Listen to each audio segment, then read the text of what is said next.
Pemerintah Kabupaten Nagan Raya resmi mencabut status isolasi 2 kampung di Kecamatan Darumakmur.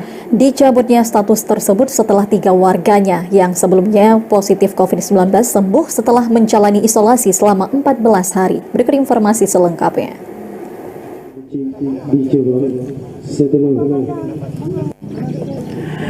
Setelah sebelumnya 2 kampung di Kecamatan Darul Makmur, Nagan Raya ditetapkan status isolasi karena 5 warga dari desa setempat positif COVID-19. Kini status tersebut telah dicabut setelah 3 warga yang menjalani isolasi telah sembuh dan dipulangkan ke rumah masing-masing. Bupati Nagan Raya bersama Forkopimda mendatangi langsung ke posko COVID-19 Kampung Serbajadi Kecamatan Darul Makmur. Selain itu juga dihadiri oleh Koordinator Dokter COVID-19 Nagan Raya, yaitu Dr. Edi Hidayat. Dalam kesempatan tersebut, Dr. Edi Hidayat memberikan sosialisasi ke masyarakat tentang bahaya COVID-19, cara mencegah, serta jangan mengucilkan warga yang terpapar COVID-19.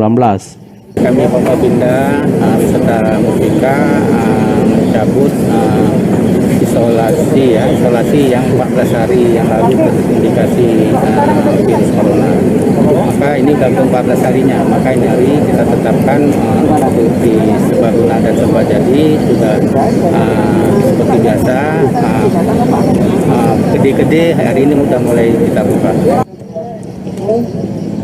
Sementara itu, Bupati Nagan Raya mengatakan dengan dicabutnya status isolasi maka kini warga dapat beraktivitas normal, namun tetap mematuhi protokol kesehatan dengan selalu memakai masker saat keluar rumah, rutin mencuci tangan dan juga menjauhi keramaian. Dari Nagan Raya, Aziz Saputra, TVRI melaporkan.